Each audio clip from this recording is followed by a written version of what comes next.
በካሜራ የተቀረጹ ከሰው አይን የተሰወሩ እጅግ አስደንጋጭ አነጋጋሪና አስገራሚ ክስተቶች።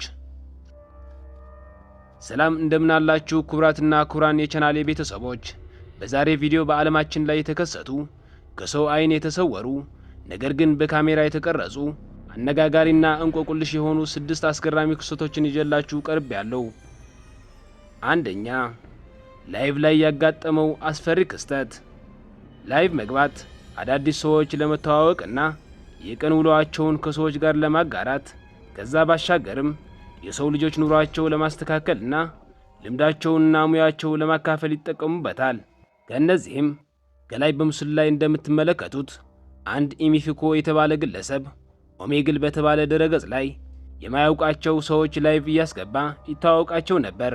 ነገር ግን እነዚህ በምስሉ ላይ የምትመለከቷቸው 2 ልጆች ካስገባ በኋላ አንድ ድንገተኛ አስፈሪ እንግዳ በላይቭ ካሜራቸው ላይ ተከሰተ።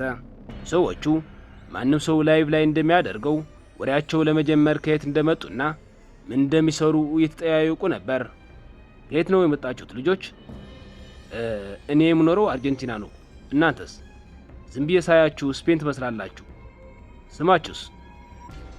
ስማችሁ መታወቅ ይቻላል? ያንተ ሊዮ ነው። ያንተስ? እያለ እያለ በድንገት ከልጆቹ በስተጀርባ አንድ አስፈሪ ነገር ተመለከተ። በድንገት ከልጆቹ በስተጀርባ ያለው በር በራሱ ሲከፈት በቪዲዮው ላይ ይታያል። ይህን የተመለከተ ኤሚፍኮ ልጆቹ ገና በመግቢያቸው ላይ ቤት ውስጥ ብቻቸው እንደሆኑ ነግረው ስለነበር ግራ በመጋባት በራቸው ራሱ እንደተከፈተ ሲነግራቸው ልጆቹ ግን ቀልድ መስሏቸው አላመኑትም ነበር። በምስሉ ላይ ከልጆቹ አንደኛው ተነስቶ ሁኔታው ለማረጋገጥ ሲሄድ ይታያል። ሰውየው ነገሩን ለማሳመን ቢሞክርም ልጆቹ ግን ሊያምኑት አልቻሉም። በመሃል ግን ከጥቂት ደቂቃዎች በኋላ በሩ እንደገና ሲንቀሳቀስ ይታያል። አሁን ግን መንቀሳቀስ ብቻ አልነበረም። ሰውየው ከልጆቹ በስተጀርባ ጥቁር ሰውን የሚመስል የጥላ ምስል እንዳለ በድንጋጤና በፍርሃት የሚያየውን ነገር ነገራቸው። በመጨረሻ ግን ወደ ኋላ ሲዞሩ በምስሉ ላይ እንደምትመለከቱት ያላቸውን ነገር ከኋላቸው ቆሞ አገኙት። በዚያ ቅጽበት የቀጥታ ስርጭት በድንገት ተቋረጠ። ከዚያ ቅጽበት በኋላ ሰውየው ልጆች ዳግመኛ እንዳላገኛቸውና ምን እንደገጠማቸው እንደማያውቅ በራሱ ቲክቶክ ገጽ ተናግረዋል። ሁለተኛ፣ የክሬምሊን ሮድ እስር ቤት። ይህ እስር ቤት እንደ አውሮፓውያን አቆጣጠር በ1996 በአስፈሪ መናፍስት ምክንያት የተዘጋ ታዋቂና ዕድሜ ጠገብ እስር ቤት ሲሆን በአሁኑ ጊዜ እንደ ሙዚየም ሆኖ ያገለግላል። በዚህ እስር ቤት ሲሰሩ የነበሩ ሰዎች ሲናገሩ ቦታው በመናፍስት እንቅስቃሴ በጣም የታወቀ እንደሆነና አስፈሪ እንደሆነ ይናገራሉ። ከዛ በተጨማሪም በቅርብ ጊዜ በሙዚየሙ መደብር ውስጥ የጥበቃ ካሜራ የቀረጸውን ምስል ግልጽ ሊደረግ አልቻለም። ነገሩ ከላይ በምስል ላይ እንደምትመለከቱት በመደብሩ ውስጥ ያሉትን በስነ ስርዓት የተቀመጡ መጻሕፍት ባልታወቀ ኃይል አንድ በአንድ የተከታተሉ ወደ መሬት ሲወድቁ ይታያሉ። ምስሉ በደንብ ከተመለከታችሁት መሬት ላይ የወደቁ መጻሕፍቶች 5 ሲሆኑ ታዲያ የሚገርመው ነገር የተከሰተው እዚህ ጋር ነው። መሬት ላይ የወደቁ 5 መጻሕፍቶች በዚህ እስር ቤት ውስጥ የሚያያዘው እስር ቤቱ ከመዘጋቱ በፊት በዛ ቦታ ተሰቅለው ከሞቱ 5 እስረኞች ጋር ነው። የበለጠ የሚያስደነግጠው ደግሞ መሬት ላይ የወደቁት 5 መጻሕፍት በክሬምሊን ሮድ እስር ቤት የተሰቀሉ የ5 ሰዎች ፋይል የያዙ መሆናቸው ነው። ሶስተኛ፣ የተጎተተችው ሕፃን። አንድ ቀን አንዲት እናት ቤት ውስጥ ሆና ገና ቆማ በእግሯ መሄድ ያልቻለች ድንቡሽቡሽ ልጇ ስታጫውት እየቀረጸች እያለ አንድ አስፈሪና ያልተጠበቀ ነገር ተከሰተ። ልጅቷ አንድ መጫወቻ ለማምጣት እየዳኸች በምትሄድበት በድንገት የትንሿ ልጅ እግር በአንድ የማይታይ አካል ወደ ኋላ ሲጎተት ይታያል። ልብ በሉ፣ ልጅቷ ስትጫወት ማንም ሰው ከአጠገቧ አልነበረም። ልጅቷም እግሯ ከተጎተተ በኋላ ስቅስቅ ብላ ስታለቅስና ፈርታ ለመሮጥ ስትሞክር ትታያለች። እናትየዋም ይህን የቀረጸችው አስፈሪ ቪዲዮ በቲክቶክ ገጿ ላይ ከለጠፈችው በኋላ 3 ቀን ባልሞላ ጊዜ ውስጥ ከ6 ሚሊዮን በላይ ቪው ማግኘት ችለዋል። ይህን ቪዲዮ የተመለከቱ በርካታ ሰዎችም ለብዙ ሰዎች መነጋገሪያ ርዕስ ሆኖ የነበረ ሲሆን እናንተስ ይህች ሕፃን ልጅ እግሯ የጎተታት አካል ማን ሊሆን ይችላል ብላችሁ ታስባላችሁ? አራተኛ፣ የሳራ ሳሪታ ጨዋታ ላይ የተቀረጸው ምንነቱ የማይታወቅ እጅ መሳይ አካል። ይህ ቪዲዮ የተቀረጸው በሜክሲኮ አገር ሲሆን በምስሉ ላይ አንዲት እናትና ልጇ ቤት ውስጥ ብቻቸው አንድ በሜክሲኮ አገር የሚታወቅ ሳራ ሳሪታ የተባለውን ጨዋታ ሲጫወቱ ይታያል። ጨዋታው ልክ ሰው ወይም አንበሳ እንደሚባል ጨዋታ ተመሳሳይ ነው። ነገር ግን ጨዋታው ከጨዋታነቱ አልፎ በሜክሲኮ አብዛኛው ጊዜ እንደ መንፈስ ጨዋታ ይታያል። ጨዋታው የሚከናወነው ጨለማ ቦታ ላይ ሳራሳሪታ የሚለውን ስም ደጋግመው በመጥራት ሳንቲሞቹ ወደ ላይ ይወረወራሉ። በዚህ ሰዓት ልጇ እናቷ ስትጫወት እየቀረጸች እናትየዋ ሳንቲሞቹ እየወረወረች ሳለ በዚህ ጨለማ ቤት አንድ እንግዳ እና አስፈሪ የሆነ ነገር ከጀርባዋ ነካ አድርጎ አስፈሪ ድምፅ ሲያወጣ ተሰማት።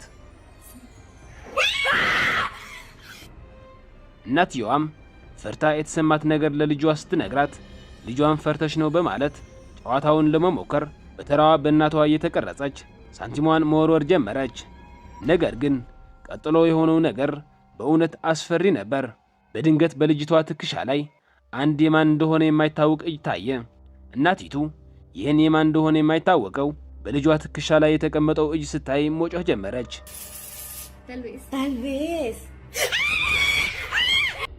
ሴትየዋ ከክስተቱ በኋላ ስትናገር ከእሷና ከልጇ ውጪ ቤት ውስጥ ማንም ሰው ይሁን የቤት እንስሳ እንዳልነበረ ገልጻለች። ይህን ተንቀሳቃሽ ምስል የተመለከቱ አንዳንድ ሰዎችም በዚህ ጨዋታ አማካኝነት የሳራሳሪታ መንፈስ ቤታቸው ውስጥ በጨዋታው አማካኝነት እንደገባ ሐሳባቸውን ገልጸዋል። አምስተኛ፣ በጃፓን በሚገኘው ባዶ ቤት የተቀረጹ መናፍስት። ይህ ተንቀሳቃሽ ምስል ደግሞ ፓራኖርማል ኢንቨስቲጌተርስ በተባሉ ዩቲዩበሮች የተቀረጸ ሲሆን እነዚህ ሰዎች ለረጅም ጊዜ የተተውና አስፈሪ የሆነ የድሮ ዋሻዎችን በመሄድ በቦታው የሚያጋጥማቸው ነገሮች እየቀረጹ ይለቃሉ። ሰዎችም በአንድ ምሽት ከ30 ዓመታት በላይ ተጥሎ የቆየን ቤት ለመጎብኘት በመወሰን ካሜራቸው ይዘው ወደ አሮጊቱ ቤት በሚገቡበት ሰዓት ብዙ ሳይቆዩ አስፈሪ ድምፅ ከላይኛው ሕንፃ ላይ ይሰሙ ጀመር። ሰዎችም ይህን ነገር ምን እንደሆነ ለማረጋገጥና በካሜራቸው ለመቅረጽ ወደ ላይኛው ክፍል ሲገቡ አንድ የተሰበረና የቆሸሸ መስታወት ከፊት ለፊቱ መሬት ላይ ተቀምጦ ይመለከታል። ሰውየውም ከታች ያለውን መስታወት ለማየት ካሜራውን ዝቅ ሲያደርግ ነጣ ያሉ እንግዳ እግሮች በድንገት በመስታወቱ ውስጥ ልክ ከጀርባው ቆመው ታዩ። ሰውየውም ደንግጦ ወዲያውኑ ዘወር አለ። ነገር ግን እዚያ ማንም አልነበረም። በዚያ ቅጽበት ሰውየው በፍርሃት እግሬ አውጭኝ ብሎ ወደ ኋላ ሳይመለከት ሲሮጥ በራሱ ካሜራ ይህን ቪዲዮ ቀርጾ አስቀርተዋል። ሰውየው ከዛ ክስተት በኋላ በአካባቢው የሚኖሩ ሰዎች ስለ ሕንፃው ታሪክና ለምን ሰው እንደማይኖርበት ሲጠይቅ ቀደም ሲል አንዲት ሴት ከቤቱ ባለቤት ጋር በደረሰባት ከባድ ግጭት ምክንያት በዚህ ቤት ውስጥ ሕይወቷን አጥፍታ እንደነበረና ከዚያም በኋላ ሴትየዋ ከሞተች በኋላም ሰውየውም ማለትም ባለቤቱ የት እንደገባ እንደማይታወቅና እስከ ዛሬ ድረስ እንዳልተገኘ አካባቢው ላይ የሚኖሩ ሰዎች ተናግረዋል። ከዚያ ጊዜ በኋላም ሰዎች ወደ ቤቱ ገብተው እንደማያውቅና ቤቱ ብዙዎች መናፍስት እንዳለበት ስለሚያምኑ ማንም እዚህ ገብቶ መኖር እንዳልደፈረ ገልጸዋል። ስድስተኛ፣ በመኪና አደጋ ያጋጠመ ክስተት። ይህ ቪዲዮ የተቀረጸው በመንገድ ዳር በተገጠመ የደህንነት ካሜራ ሲሆን በመንገዱ ላይ አንድ በመካከለኛ ፍጥነት የሚነዳ መኪና በድንገት ለአንድ ሁለት ሰዎች የጫነ ሞተር ሳይክል ሲገጨው ይታያል። ከዚያ በኋላ ሰዎቹ በወደቁበት ቦታ እያሉ አንድ ሰው የሚመስል ጥቁር ጥላ ሞተር ሳይክሉ ላይ በነበሩት ሁለት ሰዎች አቅራቢያ ይቆማል። በቦታው የነበሩ ሰዎችም ይህን ምስል እንዳላዩትና ይህ ምስል ሊታይ የቻለው በካሜራ ላይ ብቻ እንደሆነ ተናግረዋል። ይህን ቪዲዮ የተመለከቱ በርካታ ሰዎችም በቪዲዮው ላይ የታየው አካል ከሞተር ሳይክል አሽከርካሪዎቹ የአንዱ መንፈስ እንደሆነ ግምታቸው ተናግረዋል። እንግዲህ የተከበራችሁ የቻናሌ ቤተሰቦች ለዛሬ ያቀረብኩላችሁ ቪዲዮ ይህን ይመስል ነበር። ቪዲዮውን ከወዳችሁት ላይክ፣ እንዲሁም ለቪዲዮ ያላችሁ ሐሳብ አስተያየት በኮሜንት እንድታስቀምጡልኝ እየጠየቅኩኝ ከእናንተ ጋር የነበርኩ ሙሉወርቅ ተክላይ ነበርኩ። በቀጣይ ሌላ ቪዲዮ እስክንገናኝ ቸር ያቆየን።